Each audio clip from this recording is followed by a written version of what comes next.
একদিন আমার ছোটো মামা আমাদের বাড়িতে এসলেন, বেহালায় থাকতেন, এসে বললেন যে ভার নেব, কার কাছে শিখবি বল, কালীঘাটে মানবেন্দ্র মুখোপাধ্যায় আছে, সেখানে যাবি? কিন্তু ইতিমধ্যে যেটা হয়েছিল, আমাদের বাড়িতে যে গান হতো না সন্ধেবেলা হলে, তো আমার ছোটো কাকার এক বন্ধু ছিল জ্যোতিষ সাহা, তিনি তখন রেডিওতে লোকসঙ্গীত গাইতেন, একটা দোতারা বাজিয়ে। ব্যান্ডেল চার্চের মোড়ে প্রতিদিন ওনার ইয়ে ছিল যে আড্ডাতে গান গাইতে হবে। তো একদিন ওখান থেকে ধরে নিয়ে এসেছেন, নিয়ে এসে বলছে যে জ্যোতিষ, আমার ভাইজি কিন্তু গান শিখছে জানিস তো। তখন বলছে তাই, তাহলে তো একদিন একটু আসর বসাতে হয়। হলো, আমি যেটুকু শিখেছিলাম সেটুকু আমি করলাম, উনি ওনার গান করলেন। করার পরে যেটা হলো, হঠাৎ করে বললো তুমি লোকগীতে শিখবে, তাহলে আমি আমার মাস্টারমশার কাছে তোমাকে নিয়ে যেতে পারি। তখন আমি ক্লাস 9-এ উঠেছি। তো বলার পরে তো খুব ইচ্ছে মনে, কলকাতায় যাব গান শিখতে। আর তখন অমর পাল মানে ভোরবেলায় রেডিওটা খুললে প্রভাতী সঙ্গীত শোনাই যেত, একদম শুনতেই পেতাম ওই গানগুলো। এত তখন টানতো আমাকে, আমার ভীষণ ঠান্ডা লেগেছে, সেটা ভুলিনি যে খুব ঠান্ডা লেগেছে। তো খুব টানতো তখন গানগুলো শুনে, ওই একদম উদাত্ত গলা একটা, মানুষটাকে চিনতাম না, গানগুলো গুনগুন করতাম। একটা প্রভাতী শুনিয়ে দাও, ওনার প্রভাতী সবাই জানেন, একটা প্রভাতী হয়ে যায়। প্রভাতী গান তো মাস্টারমশার বিখ্যাত গান, যার জন্যে প্রভাতী গানটাকে ভোরাই নাম হিসেবে চলে এসেছে। তো আমি একটু অন্যরকম কিছু শোনাই, গোষ্ঠের একটা গানের একটা লাইন একটু শুনিয়ে দিই। গোষ্ঠের গান হচ্ছে, যখন আমাদের আরাধ্য দেবতা শ্রীকৃষ্ণ ছোটোবেলায় যে লীলা করেছিলেন, তার মধ্যে একটা ছিল গোষ্ঠ, মানে সমস্ত রাখাল বালকদের নিয়ে তার যে গোচারণে যাওয়া, যে সেখানে গিয়ে তিনি যা যা লীলা দেখাতেন, সেইগুলো এই গোষ্ঠের গানের মধ্যে আছে। তো আমি একটুখানি শোনাই। ও মা যশোদে গো, সাত করে কে তোমার গোপাল চাই, তোমার গুণের কানাই কে গুণ জানে, আমরা বনে অন্ন খেতে পাই। ও মা যশোদে গো, সাত করে কে তোমার গোপাল চাই। ওমা সিংহ পৃষ্ঠে ত্রিনয়নী কার রমণী, 10 হাতে তোমার গোপালে খাওয়ায় নবনী। ওমা সিংহ পৃষ্ঠে ত্রিনয়নী কার রমণী,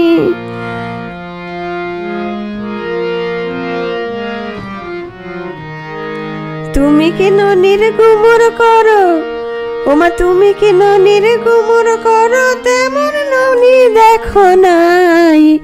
ওমা যশোদে গো, সাত করে কি তোমার গোপাল চাই। ওমা যশোদে গো, সাত করে কি তো, মানে যাই হোক, এটা হচ্ছে যে ওখানে গেলেও কি কি লীলা তিনি দেখাতেন, সেইগুলো গোষ্ঠীর গানে আছে। তো ছোটো মামা যখন এসে বলেছিল যে শিখতে যাওয়ার কথা কলকাতায়, আমি কিন্তু মাস্টারমশাইয়ের কথা বলেছিলাম যে আমি শিখলাম অমর পালের কাছে শিখব। তো বলে ঠিক আছে, তাহলে তুই শেখ, যা লাগবে আমি দেব। তারপরে জ্যোতিষ সাহা একদিন নিয়ে গেলেন আমাকে, নিয়ে গিয়ে মাস্টারমশাইয়ের তখন বিখ্যাত মানুষ, তখন অমর পালকে সবাই চেনে গানের মাধ্যমে। আমার একটা বেশ অন্যরকম ধারণা নিয়ে গেছি, বিশাল বাড়ি টাড়ি হবে বোধহয়, লোকটাকে দেখতে এরকম হবে ওরকম হবে, যা হয় ছেলে মানুষের চোখেও দেখিনি, শুধু গলাটাই চিনি। তো গেলাম, গিয়ে দেখলাম ছোট্ট একটা গলির মধ্যে দিয়ে যে ঘরটাতে নিয়ে বসানো হলো, খুব বেশি হলো ওটা 8-10 একটা ঘর ছিল, 8x10, একটা ছোট্ট চৌকি পাতা আছে আর একটা বেঞ্চ দেয়াল ঘেঁষে রাখা আছে। আমি ওই বেঞ্চে একটা জায়গায় বসে আছি, আর যে কজন চৌকিটাতে ধরে মাস্টারমশাই তাদের শেখাচ্ছেন। শেখানো হলে মন দিয়ে শুনলাম, কারোরই খেয়াল নেই যে আমি বসে আছি, কেন গেছি। সবাই যখন ঘর খালি করে চলে গেল, তো উনি জিজ্ঞেস করলেন, ও জ্যোতিষ, এটা কে? তো তখন বলছে, ওহো অমরদা, আমি তো বলতেই ভুলে গেছি, ও তো গান শিখতে এসেছিল, আপনার কাছে গান শিখবে। তো ও এত মিষ্টি করে বললেন যে আসো আসো এখানে এসে বসো, কিছু জানো, গান শিখেছো কিছু? আমি বললাম হ্যাঁ। তখন তো ভয়টাই কিছু নেই, বলে ফেললাম হ্যাঁ শিখেছি, এখানে যাদের কাছে যা শিখেছি সেটাই বললাম। তখন বলেছে একটা গান শোনাও। আমি মহাপণ্ডিত তো, আর তখন ভয় নেই। আমি ভাবলাম যে লোকসঙ্গীত শিখতে এসেছি, তাহলে ওটাই শোনাতে হবে তো আমাকে। তো একটা গান শোনালাম, গানটা উনি শুনলেন, শুনে বললেন কি, গানটা তুমি খুব ভালো গেয়েছো, তোমার গলায় না মাটির সুর আছে, তোমার হবে, কিন্তু এই গানটা তুমি আর গেও না। যখন বলেছে তখন না আমার একটু মানে তখনই ভয় বা একটা সংকোচ কেমন একটা হলো যে আমি তাহলে কি কিছু ভুল করেছি, কিছু ব্যাপার হলো, কী হলো। তো তখন উনি বললেন যে এই গানটা তুমি জন্মানোর আগে আমি রেকর্ড করেছি, তুমি গানটা ভুল জানো, সেই জন্য বললাম যে এরপরে গানটা যখন আমি শিখিয়ে দেবো তখন গিয়েও। এই ছিল, হ্যাঁ সেটা ছিল। একটু শোনাই। ও লাবণ্যের কুটিতে ধান লাবণ্য কি খোলে, ঢেকিতে পার দেয় রে কন্যা অঙ্গ হেলে দোলে, ঢেই কুস কুস ঢেই কুস কুস ঢেকিতে পার পহড়ে, সুন্দরী চরণ ধৈরা ঢেকি স্বর্গে চড়ে। লাবণ্যের কুটিতে ধান লাবণ্য কি খোলে, ঢেকিতে পার দেয় রে কন্যা অঙ্গ হেলে দোলে, ঢেই কুস কুস ঢেই কুস কুস ঢেকিতে পার পহড়ে, সুন্দরী চরণ ধৈরা ঢেকি স্বর্গে চড়ে। এটা ছিল প্রথম গান। তো শুরু হলো শেখা, এটা ছিল প্রথম দিন। দ্বিতীয় দিন যখন আমি গেলাম, এই ঘটনাটা আমার এই জন্যেই বলা যে মানে আমার জীবনে স্মরণীয় ঘটনা।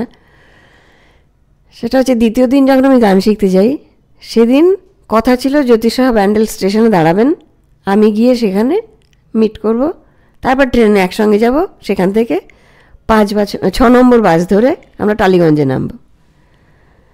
কিন্তু আমি যখন ব্যান্ডেলে গেলাম, গিয়ে দেখলাম কাকুকে কোথাও দেখতে পেলাম না। ট্রেন ছেড়ে দেবে, উঠে তো পড়েছি, তার আগে কোনোদিন একলা রাস্তাঘাটে বেরোইনি, ভয়ে ভয়ে ট্রেনে বসেছি। তখন ক্লাস 9-এ পড়ি। আমি হাওড়া পৌঁছে গেছি, নেমে কিছু চিনি না। তখন সাবওয়ে ছিল না, তখন সোজা হাওড়া স্টেশন থেকে বাইরে যেদিকটা এখন গঙ্গার দিকটা, ওই দিক দিয়ে বেরোতে হতো। তো বাইরে বেরিয়েছি, বেরিয়ে ভয়ে ভয়ে দিক ওদিক দেখতে দেখতে গিয়ে 6 নম্বর বাস স্ট্যান্ডে গিয়ে বাসেও উঠেছি। ওঠার পরে দেখছি আকাশ একদম কালো মেঘে ঢেকে গেল। যাচ্ছি, জানি ট্রাম ডিপোতে নামতে হবে। নামার পরে তখন ওই জায়গাটা, তখনও মেট্রো তো চালুই হয়নি, মানে মেট্রো শুরুই হয়নি তখন। ট্রাম ডিপো তখন একদম ফাঁকা ছিল, না সেখানে বড় কোনো গাছ ছিল, না দোকান ছিল, ফাঁকা। ডান দিকে সবাই জানেন, ওখানকার যারা বাসিন্দা তারা তো জানেনই, যে ডান দিকে যে পাঁচিলটা ছিল, এখন যেমন রাস্তা ভাগ হয়ে গেছে, একটা রাস্তা চণ্ডীতলা ইয়ে থেকে কুদঘাটের দিকে গেছে, আর একটা রাস্তা ডান দিকে বেঁকে গেছে, তখন দুটো ভাগ ছিল না, একটাই রাস্তা ছিল। রাস্তাটা একদম শুনশান, মানে লোকজন ছিলই না। আর ওরকম এত ঝেপে বৃষ্টি হচ্ছে, মানে রাস্তাঘাটেও কেউ নেই। আমি নেমেছি, আর তখনকার দিনে না, আজ থেকে আমি গল্পটা বলছি 50 বছর আগের কথা। তো তখন ওই যে মেয়ে বড় হয়েছে, আর লম্বা ছিলাম, খুবই রোগা ছিলাম, মানে ভীষণই রোগা ছিলাম। শাড়ি পরলে মনে হতো বোধহয় একটা কঞ্চিতে শাড়ি জড়ানো আছে, কিন্তু শাড়ি পরে যেতে হবে। তো শাড়ি পরেই গেছি, সেটা বৃষ্টিতে একদম গায়ে লেপটে আছে, কাঁপতে কাঁপতে মাস্টারমশাই বাড়িতে গিয়ে ঢুকলাম। এবার ক্লাসে ঢুকতে গেলে আমি দাঁড়িয়ে আছি, আমি জানি যে পুরো ভিজে যাবে, ঘরটাই ভিজে যাবে। তো আমি বাইরে দাঁড়িয়ে আছি, কী করবো, মাস্টারমশাই দেখে বলছেন যে আরে আরে তুমি তো একেবারে ভিজে গেছো, শিগগির যাও ভেতরে, যাও ভেতরে গিয়ে তোমার বৌদিকে বলো একটা জামা কাপড় কিছু দিতে। তো যাই হোক, আমি আন্দাজেই গেলাম, গিয়ে দেখি উনিও বেরিয়ে এসেছেন। এসে আমাকে বলছেন যে উমা তুমি তো একেবারে ভিজে গেছো, আরে ভিতরে আসো ভিতরে আসো বলে ওনার তখন যা চেহারা ছিল আর আমি যা চেহারা, মানে তবু আমি বলছি বোঝানোর জন্যে যে উনি যদি তখন 38-40 সাইজের ব্লাউজ পরতেন, আমার 30 সাইজও লাগতো না। তো যাই হোক, উনি ভেতরে নিলেন আমাকে, নিয়ে একদম সন্তান স্নেহে আমাকে গামছা দিয়ে গাটা মুছিয়ে জামা কাপড় বের করে দিয়ে বললেন যে এইগুলো পরো, দিয়েই বলছেন যে তুমি চাপাচুপি দিয়ে পরো, কোনো উপায় নেই, মানে ওনার গায়ের জামা তো আমার হবে না। পরলাম, পরার পরে আমাকে বললেন যে এগুলো রেখে যাও, আমি যতটা পারি দেখছি, যদি শুকিয়ে টুকিয়ে দেওয়া যায়, তুমি ফিরবে কি করে। বলেই ওনার কি মনে হচ্ছে উনি কোন দৃষ্টিতে আমাকে দেখেছিলেন জানি না, আমাকে জিজ্ঞেস করলেন কোথা থেকে আসো তুমি। তো আমি বললাম যে ব্যান্ডেল থেকে। কখন বেরো? আমি বললাম খেয়ে তো আসতে পারো না এত সকালে। তা আমি বললাম যে হ্যাঁ খাই। তখন খাই মানে মা আগের দিন যে রুটি করতো তার একটা বাসি রুটি থাকতো, সেটা আমি, মা ওই অত সকালে চাও করে দিতে পারতো না, আমি যখন বেরোতাম চিনি দিয়ে জল দিয়ে ভিজিয়ে খেয়ে ওটা দিয়ে, ওটাই ছিল আমার সকালের টিফিন, খেয়ে বেরিয়ে যেতাম। তো উনি মুখ দেখেই বুঝতে পেরেছেন যে তখন প্রায় 8:30 বাজে, যে খুব খিদে পেয়েছে। তো বললেন যে বসো, আগে খাবার খাও, টিফিন খাও, তারপর ক্লাসে যাবে। বসলাম, খাচ্ছি, খেতে খেতে তখন বললো যে আচ্ছা তুই আমাকে কি বলে ডাকবি বলতো। যেই বলেছে না, আমি এখন ভেবে পাচ্ছি না যে তখন মাস্টারমশাইয়ের যা বয়স, আমার বাবার থেকে অনেকটা বড়, আর ওনার যা চেহারা বা ওনারও যা বয়স, আমি তো বৌদি তো বলতে পারবোই না। জেঠিমা কাকিমা বললে একরকম হয়, যেহেতু গুরুকে তখন দাদা দিদি বলাই একটা চল ছিল, সবাই এসে অমরদা বলতো, আমি কিন্তু মাস্টারমশাই বলতাম, আমি কোনোদিন তাকে দাদা বলিনি। তো এবার উনি বললেন যে তুই আমাকে কি বলে ডাকবি। আমি ভেবেই পাচ্ছেন কী বলা উচিত। নিজেই সে সমাধান করে দিয়ে বলেন তুই না আজ থেকে আমাকে মা বলে ডাকবি। তার একটাই কারণ যে ওনার তার আগে 4টে ছেলে, ওনার মেয়ে ছিল না, হয়তো ওই জায়গাটা ওনার মনে হয়েছে যে একে দিয়ে পূরণ হতে পারে। তো আমি মানে আকাশের চাঁদ পেলেও বোধহয় লোক এত খুশি হয় না যে গুরুমা আমাকে বলছেন যে আজ থেকে তুই আমাকে মা বলে ডাকবি, আর প্রথমে ক্লাসে এসে এখানে আসবি, টিফিন খাবি, তারপরে গিয়ে গান শিখবি। তো এই যে প্রাপ্তিটা, তারপর থেকে সেটাই আমার চালু হলো। আমি গেলে আগেই যেতাম, ভিতরে চলে যেতাম, গিয়ে টিফিন খেয়ে এসে বসতাম। আর আরেকটা প্রাপ্তি ছিল, ওনারা আমাকে এমনই স্নেহ ভালোবাসা দিয়েছিলেন যে আমি গেলে মাস্টারমশাই আমার ডায়েরিটা নিয়ে নিতেন, ডায়েরিটা নিয়ে গানটা লিখতেন, আর যে সেদিনকে যে গানটা হচ্ছে সেই গানের একবার উনি গেয়ে দিতেন। গাইলে আমি কিন্তু সুরটা ধরতে পারতাম। সেকেন্ড টাইম উনি হারমোনিয়ামটা আমার দিকে দিয়ে আমার ডায়েরিটা নিয়ে উনি গান লিখছেন, আমি বাজিয়ে বাকি সবাইকার সঙ্গে গান করছি, মানে বাকিদের তোলানোর দায়িত্বটা আমার ওইটুকু বয়সে। এটা গুরুর আশীর্বাদ না থাকলে এটা হয় না, যে একবার শুনে তখন আমি অতটুকু যে সেই গানটা তুলে ফেললাম। কিন্তু আর একটা আশ্চর্যের বিষয় যে তখন কিন্তু সবাই আমার থেকে অনেক সিনিয়র, মানে তারা ফ্যামিলি ম্যান ম্যাক্সিমাম, ছুটির দিনে গান শিখতে যেত, আমি রবিবার যেতাম, আমি স্কুলে পড়তাম। তো কারোর কিন্তু মনে হয়নি যে এইটুকু মেয়ে কেন হারমোনিয়াম ধরে লিড করবে, আমরা গান করব, কারোর এটা মনে হয়নি। ওটাই সবাই অ্যাকসেপ্ট করে নিয়েছে যে ও পারে, আর গুরু যখন বলছে তার মানে এখানে বলার কিছু নেই। তো এই যে আশীর্বাদটা পেয়েছিলাম, তাতে করে যেটা হয়েছিল, আমি যে কোনো গান শুনলেই বাজাতে পারতাম। কেউ গানের একটা চলন থাকে, সে আধুনিক হোক যাই হোক, তবে এখনকার গান পারবো না। এখন যে হিন্দি গান টান যেগুলো হয় সেগুলো একদম অন্য রকমভাবে তৈরি হয়, অন্য ফরম্যাটে অনেক পরীক্ষা নিরীক্ষা করে সেগুলো তৈরি হয়। এখনকার গান হয়তো আমি পারবো না, কিন্তু আমাদের তখনকার যে আধুনিক গান হোক, রবীন্দ্রসঙ্গীত হোক বা লোকসঙ্গীত তো পারতামই। আমি কিন্তু কেউ গাইলে আমি শুধু স্কেলটা ধরতে পারলে আমি গানটা বাজিয়ে দিতে পারতাম। তো এইভাবেই চললো। তারপরে দেখলাম আমি তখন বোধহয় কমাস হয়েছে আমি শিখতে গেছি। তারপরে পুজো, মাস্টারমশাই বললেন যে তুই বাড়িতে বলে আসবি, পুজো কিন্তু স্টেজে উঠতে হবে। আমি ভেবেই পেলাম না যে আমি ওনার সঙ্গে স্টেজ শেয়ার করবো, মানে গুরুর সঙ্গে বসে আমি গান করব। তো গেলাম, একটু ভয় পাইনি। উনি ডায়েরিটা আমার হাতে দিলেন, দিয়ে বললেন যে গান বেছে দিতে, সেই গান উনি গাইবেন, তার সঙ্গে আমি স্থায়ীগুলো গাইব। এইভাবে গুরু শিষ্যর যে সম্পর্কটা তৈরি হলো সেটা মানে পিতা পুত্রী হয়ে গেল গুরু শিষ্যের জায়গাটায়। এবার যেটা হলো, আমি যখনই ওখানে যেতাম, যদি বোঝা যেত রাত হয়ে যাবে আমার ফিরতে, আমি মায়ের সঙ্গে থাকতাম, মায়ের সঙ্গে শুতাম। মানে কন্যা স্নেহ যাকে দেওয়া যায়, যতটা দেওয়া যায় উনি দিতেন। এমনকি আলমারি থেকে শাড়ি বের করে বলতেন, আজকে এই শাড়িটা পরে যা,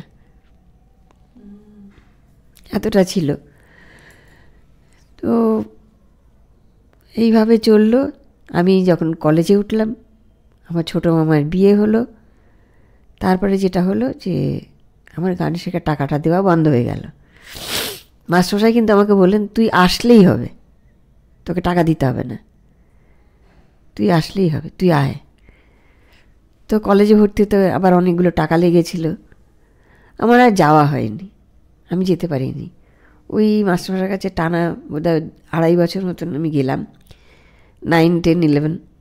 তখন তো 9, 10, 11 মিলে 3 ক্লাস নিয়ে হায়ার সেকেন্ডারি ছিল,